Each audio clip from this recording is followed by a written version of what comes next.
Hello friends, आप सभी का स्वागत करता हूं। आज का जो विषय है वो ये है कि मंत्र साधना की शुरुआत कैसे करें। जो नए साधक हैं वो किस प्रकार से मंत्र साधना की शुरुआत कर सकते हैं, उन्हें क्या क्या आवश्यकताएं होगी, उन्हें क्या क्या करना होगा, इसके संबंध में हम इस वीडियो में पूरी डिटेल से चर्चा करेंगे। तो पहली बात तो ये है कि मंत्र साधना कौन कर सकता है। तो मैं कहता हूँ कि कोई भी व्यक्ति कर सकता है। कोई भी व्यक्ति कर सकता है, कोई भी स्त्री कर सकती है, किसी भी उम्र का व्यक्ति कर सकता है। लेकिन कम से कम व्यक्ति मेच्योर होना चाहिए, यानी कि 16-17 वर्ष का व्यक्ति होना चाहिए, मिनिमम आयु होनी चाहिए, ताकि वो पूरी बात को समझ सकें सही तरीके से। तो कोई भी व्यक्ति कर सकता है, चाहे पढ़ा लिखा हो चाहे पढ़ा लिखा ना हो, लेकिन बस शर्त यह है कि ईश्वर के प्रति आपकी आस्था होनी चाहिए। और दूसरा, आपका पक्का दृढ़ निश्चय होना चाहिए। ऐसे नहीं कि आपने एक दिन साधना की उसके बाद आपने छोड़ दिया, या आप नास्तिक हैं फिर 1-2 दिन साधना करते हैं और उसके बाद सोचते हैं कि कोई फल नहीं मिलता। क्योंकि साधना का तुरंत फल नहीं मिलता। आपको पूरा नियम से जितने दिन की साधना होती है उतने आपको पूरी करनी पड़ेगी, उसके बाद ही आप चमत्कार के रूप में देख पाएंगे।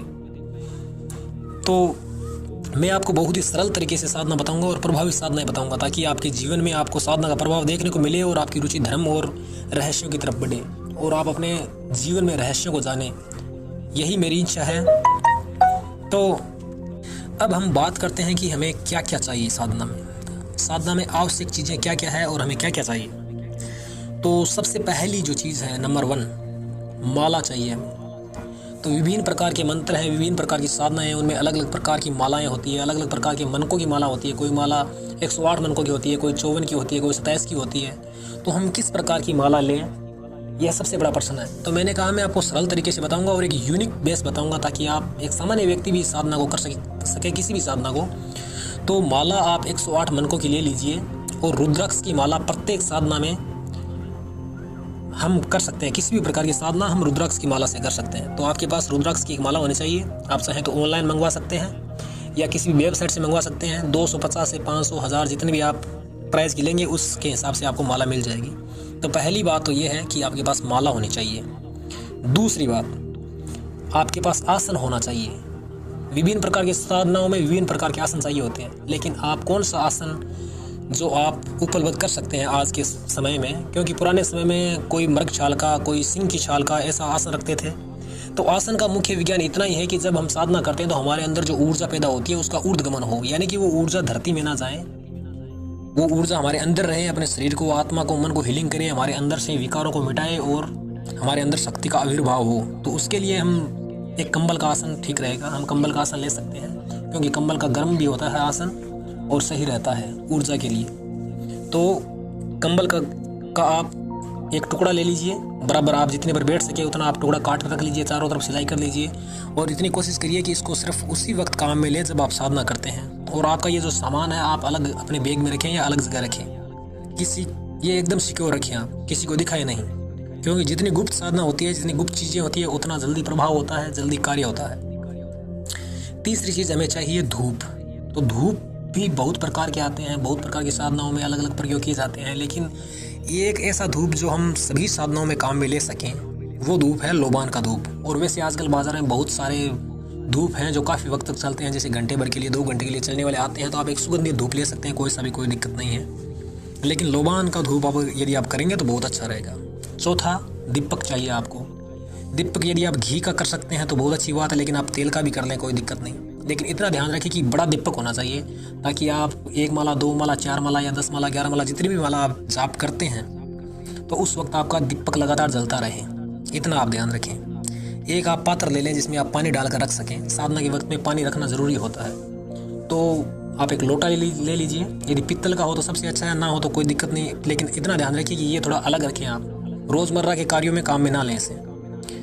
छठा, आपको एक चाहिए गुरु की तस्वीर। आपके कुलगुरु कौन है, या आपके गुरु है या नहीं है। यदि आपके गुरु नहीं है तो इस प्रकृति को गुरु मान लें, या ईश्वर को गुरु मान लें, या शिव को गुरु मान लें, शिव का फोटो रख लें। यदि फोटो उपलब्ध नहीं है तो आप गुरुर ब्रह्मा, गुरुर विष्णु, गुरुदेव महेश्वर, ये जो मंत्र है इसका 11 बार या 7 बार या 3 बार इसका जाप कर लें और मन ही मन ईश्वर को अपना गुरु मान लें। या किसी भी व्यक्ति जो आपके लिए आदरणीय है, जैसे कि कोई पुराने व्यक्ति हैं जो जा चुके हैं, जैसे कोई बड़े इंसान है, अच्छे व्यक्ति हैं, मान लीजिए जो स्पिरिचुअल लाइफ में, जो आध्यात्मिक दुनिया में जो पहले को संत हुए हैं, उनका भी आप स्मरण कर सकते हैं।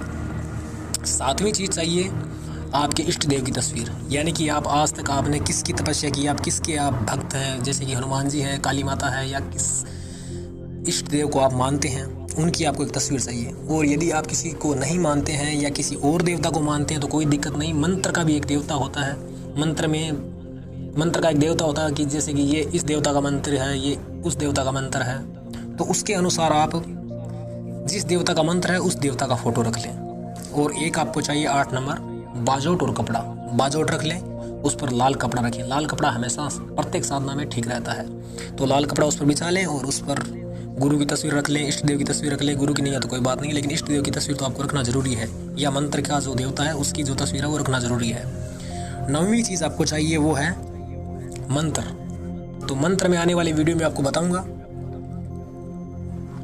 उसकी कोई दिक्कत नहीं है, आप निश्चित रहें। मंत्र में बताऊंगा, उसी प्रकार के मंत्रों की आपको साधना करनी है।